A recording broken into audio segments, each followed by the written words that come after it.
ओम शांति। 13 मार्च 2022 के अव्यक्त महावाक्य। पहले एक नज़र मुरली के मुख्य पॉइंट्स पर। आज बाबा ने ब्रह्मा बाप के विशेष 5 कदम सुनाए जिनको हमें फॉलो करना है। सबसे पहला कदम है सर्वंश त्यागी।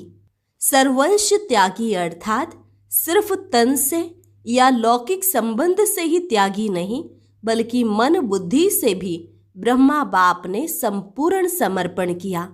उनके मन बुद्धि में हर समय हर कर्म करते हुए बाप और श्रीमत की स्मृति रही।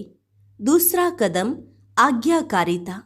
ब्रह्मा बाप हर समय हर बात में सदा आज्ञाकारी रहे, चाहे स्वपुरुषार्थ हो या यज्ञ पालना। स्थापना का कार्य इतना विशाल होते हुए भी कभी किसी आज्ञा का उल्लंघन नहीं किया। तीसरा कदम हर संकल्प में वफादार। जैसे पतिव्रता नारी एक पति के सिवाय और किसी को स्वप्न में भी याद नहीं कर सकती, ऐसे हर समय एक बाप दूसरा न कोई, यही स्वरूप रहा। चौथा कदम विश्व सेवाधारी। सेवाओं में भी खास विशेषता यही रही, एक तरफ अति निर्माण वर्ल्ड सर्वेंट बनकर रहे, दूसरी तरफ ज्ञान की अथॉरिटी। और लास्ट 5वां कदम कर्म बंधन मुक्त, कर्म संबंध मुक्त अर्थात शरीर के बंधन से भी मुक्त फरिश्ता। ब्रह्मा बाप सेकंड में नष्टो मोहा स्मृति स्वरूप बने, सदा बाप के समीप रहे और समान बनकर दिखाया। और अब सुनते हैं महावाक्यों को विस्तार से। मुरली का सार, ब्रह्मा बाप के विशेष 5 कदम। आज विश्व स्नेही बाप अपने विशेष अति स्नेही और समीप बच्चों को देख रहे हैं। स्नेही सभी बच्चे हैं, लेकिन अति स्नेही व समीप बच्चे वही हैं जो हर कदम में फॉलो करने वाले हैं। निराकार बाप ने साकारी बच्चों को साकार रूप में फॉलो करने के लिए साकार ब्रह्मा बाप को बच्चों के आगे निमित्त रखा। जिस आदि आत्मा ने ड्रामा में 84 जन्मों के आदि से अंत तक अनुभव किए, साकार रूप में माध्यम बन बच्चों के आगे सहज करने के लिए एग्जाम्पल बने, क्योंकि शक्तिशाली एग्जाम्पल को देख फॉलो करना सहज हो जाता है। तो स्नेही बच्चों के लिए स्नेह की निशानी बाप ने ब्रह्मा बाप को रखा और सर्व बच्चों को यही श्रेष्ठ श्रीमत दी कि हर कदम में फॉलो फादर। सभी अपने को फॉलो फादर करने वाले समीप आत्माएं समझते हो। फॉलो करना सहज लगता या मुश्किल लगता है? ब्रह्मा बाप के विशेष कदम क्या देखे? सबसे पहला कदम सर्वंश त्यागी। न सिर्फ तन से और लौकिक संबंध से, लेकिन सबसे बड़ा त्याग, पहला त्याग मन बुद्धि से समर्पण। अर्थात मन बुद्धि में हर समय बाप और श्रीमत की हर कर्म में स्मृति रही। सदा स्वयं को निमित्त समझ हर कर्म में न्यारे और प्यारे रहे। देह के संबंध से मैंपन का त्याग। जब मन बुद्धि की बाप के आगे समर्पणता हो जाती है तो देह के संबंध स्वतः ही त्याग हो जाते हैं। तो पहला कदम सर्वंश त्यागी। दूसरा कदम सदा आज्ञाकारी रहे। हर समय हर बात में, चाहे स्वपुरुषार्थ में चाहे यज्ञ पालना में निमित्त बने, क्योंकि एक ही ब्रह्मा विशेष आत्मा है जिसका ड्रामा में विचित्र पार्ट नोंधा हुआ है। एक ही आत्मा माता भी है, पिता भी है।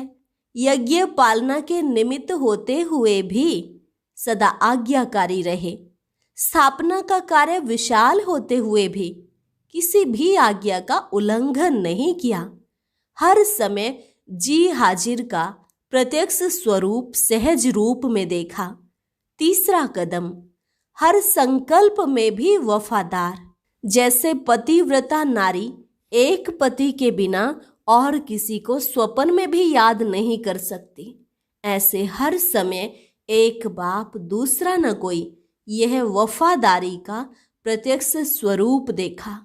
विशाल नई स्थापना की जिम्मेवारी के निमित्त होते भी वफादारी के बल से एक भरोसे के प्रत्यक्ष कर्म में हर परिस्थिति को सहज पार किया और कराया। चौथा कदम, विश्व सेवाधारी। सेवा की विशेषता, एक तरफ अति निर्माण वर्ल्ड सर्वेंट, दूसरे तरफ ज्ञान की अथॉरिटी।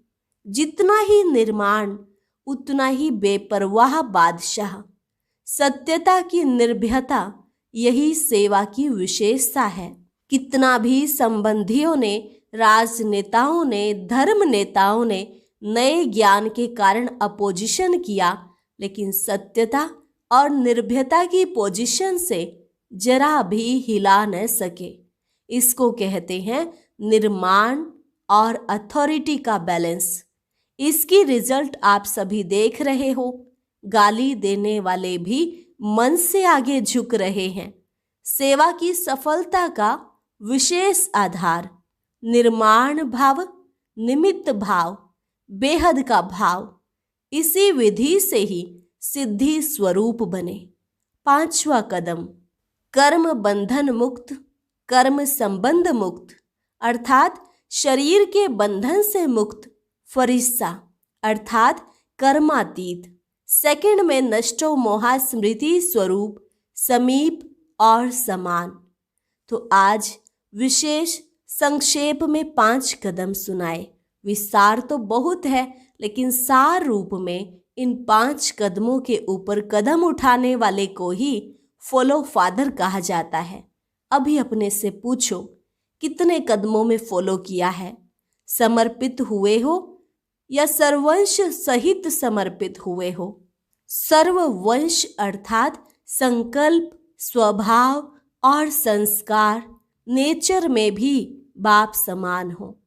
अगर अब तक भी चलते चलते समझते हो और कहते हो मेरा स्वभाव ऐसा है, मेरी नेचर ऐसी है, वो ना चाहते भी संकल्प चल जाते हैं, बोल निकल पड़ते हैं, तो इसको सर्वंश त्यागी नहीं कहेंगे। अपने को समर्पित कहलाते हो, लेकिन सर्वंश समर्पण इसमें तेरा मेरा हो जाता है। जो बाप का स्वभाव, स्व का भाव अर्थात आत्मिक भाव, संस्कार सदा बाप समान, स्नेह, रहम, उदार दिल का, जिसको बड़ी दिल कहते हो। छोटी दिल अर्थात हद का अपनापन देखा, चाहे अपने प्रति, चाहे अपने सेवा स्थानों के प्रति, अपने सेवा के साथियों के प्रति। और बड़ी दिल सर्व अपनापन अनुभव हो। बड़ी दिल में सदा हर प्रकार के कार्य, चाहे तन के, चाहे मन, चाहे धन के, चाहे संबंध में सफलता की बरकत होती है। बरकत अर्थात ज्यादा फायदा होता है। और छोटी दिल वाले को मेहनत ज्यादा, सफलता कम होती है। पहले भी सुनाया था कि छोटी दिल वालों के भंडारे और भंडारा सदा बरकत की नहीं होती। सेवा साथी दिलासे बहुत देंगे, आप ये करो हम करेंगे, लेकिन समय पर सरकमस्टांस सुनाने शुरू कर देंगे। इसको कहते हैं बड़ी दिल तो बड़ा साहेब राजी। राजयुक्त पर साहेब सदा राजी रहता है। टीचर सभी बड़ी दिल वाली होना, बेहद के बड़े से बड़े कार्य अर्थ ही निमित्त हो। ये तो नहीं कहते हो ना कि हम फलाने एरिया के कल्याणकारी हैं या फलाने देश के कल्याणकारी हैं।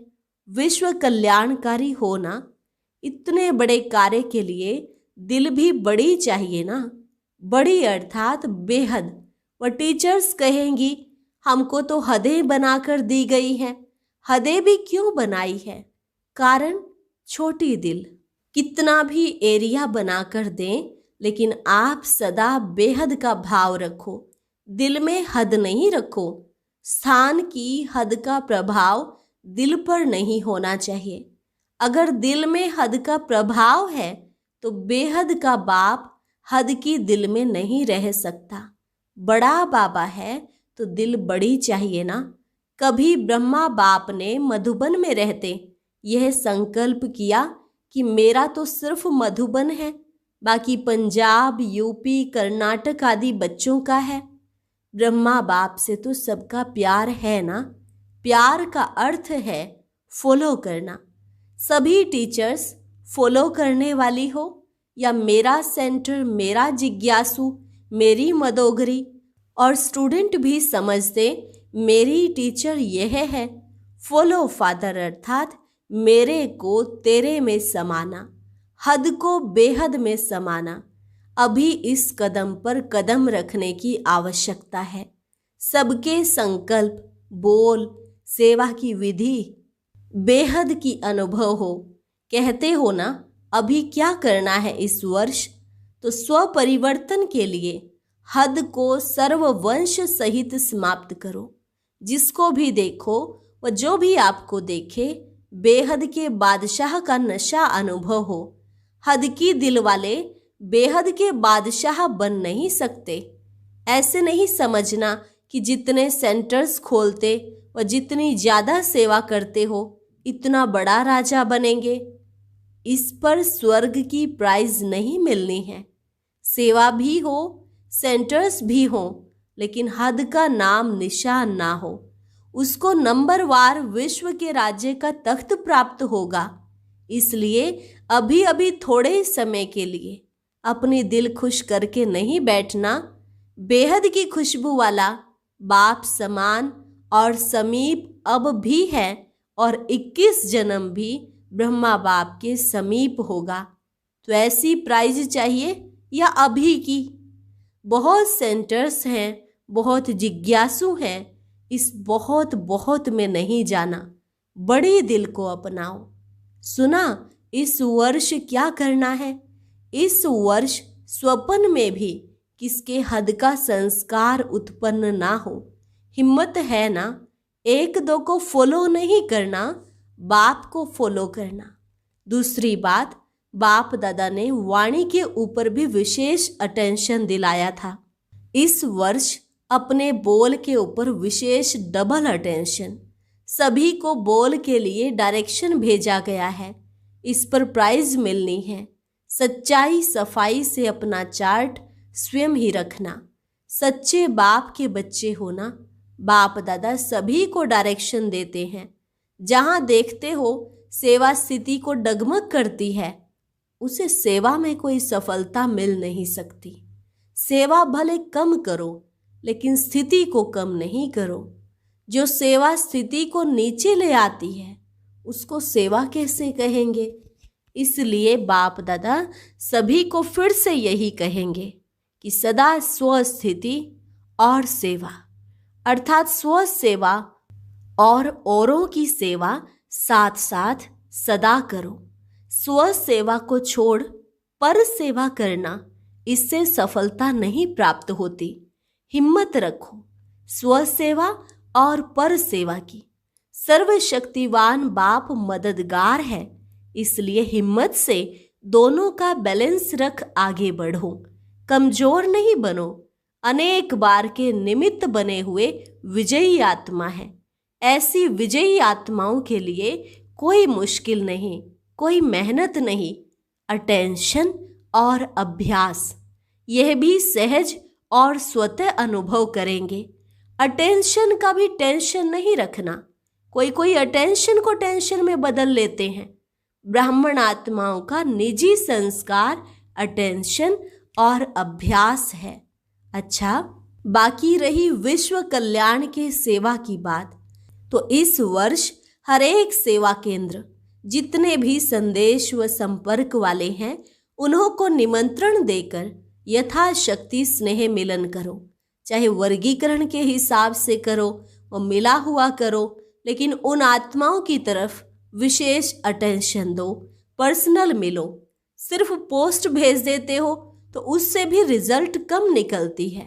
अपने ही आने वाले स्टूडेंट्स के ग्रुप बनाओ और उन्हों में से थोड़े लोगों को पर्सनल समीप आने के निमित्त बनाओ, तो अब स्टूडेंट्स भी बिजी होंगे और सेवा की सिलेक्शन भी हो जाएगी, जिसको आप लोग कहते हो पीठ नहीं होती।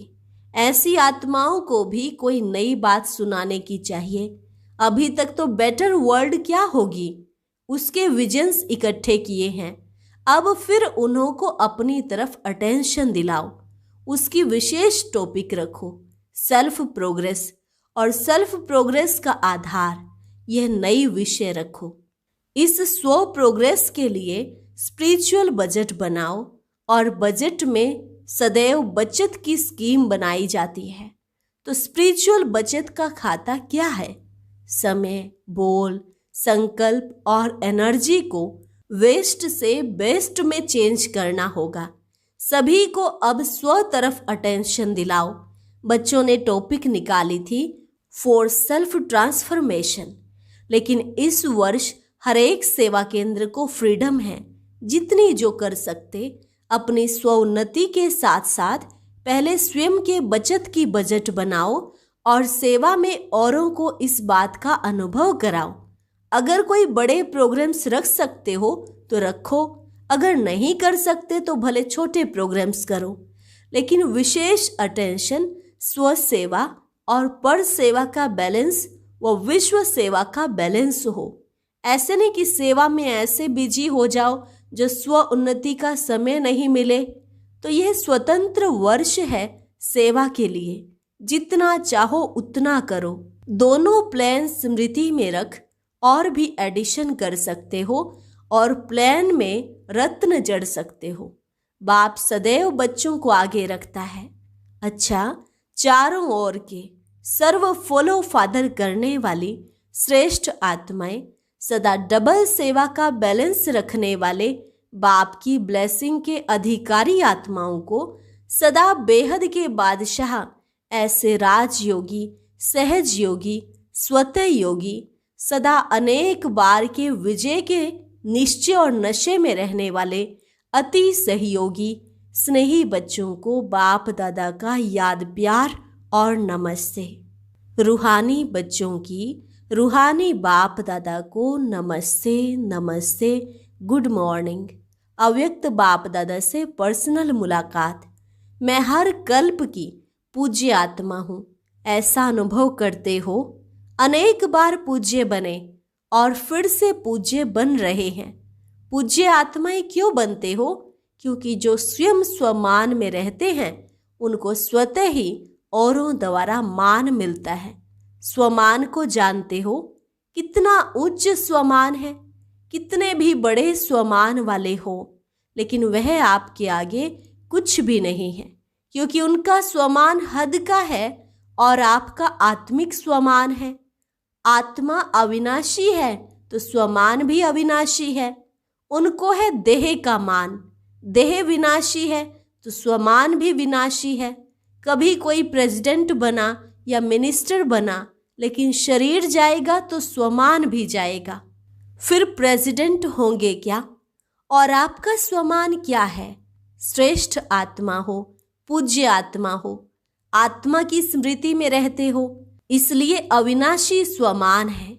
आप विनाशी स्वमान की तरफ आकर्षित नहीं हो सकते। अविनाशी स्वमान वाले पूज्य आत्मा बनते हैं। अभी तक अपनी पूजा देख रहे हो। जब अपने पूज्य स्वरूप को देखते हो तो स्मृति आती है ना कि यह हमारे ही रूप हैं। चाहे भक्तों ने अपनी अपनी भावना से रूप दे दिया है, लेकिन हो तो आप ही पूज्य आत्माएं। जितना ही स्वमान उतना ही फिर निर्माण। स्वमान का अभिमान नहीं है। ऐसे नहीं हम तो ऊंच बन गए, दूसरे छोटे हैं, या उनके प्रति घृणा भाव हो। यह नहीं होना चाहिए। कैसी भी आत्माएं हो, लेकिन रहम की दृष्टि से देखेंगे, अभिमान की दृष्टि से नहीं। न अभिमान न अपमान। अभी ब्राह्मण जीवन की यह चाल नहीं है, तो दृष्टि बदल गई है ना। अब जीवन ही बदल गई तो दृष्टि तो स्वतः ही बदल गई ना। सृष्टि भी बदल गई। अभी आपकी सृष्टि कौन सी है? आपकी सृष्टि व संसार बाप ही है। बाप में परिवार तो आ ही जाता है। अभी किसी को भी देखेंगे तो आत्मिक दृष्टि से, ऊंची दृष्टि से देखेंगे। अभी शरीर की तरफ दृष्टि जा नहीं सकती, क्योंकि दृष्टि व नयनों में सदा बाप समाया हुआ है। जिसके नयनों में बाप है वह देह के भान में कैसे जाएंगे? बाप समाया हुआ है या समा रहा है? बाप समाया है तो और कोई समा नहीं सकता। वैसे भी देखो तो आंख की कमाल है ही बिंदु से। ये सारा देखना करना कौन करता है? शरीर के हिसाब से भी बिंदी ही है ना। छोटी सी बिंदी कमाल करती है, तो देह के नाते से भी छोटी सी बिंदी कमाल करती है, और आत्मिक नाते से बाप बिंदु समाया हुआ है, इसलिए और कोई समा नहीं सकता। ऐसे समझते हो।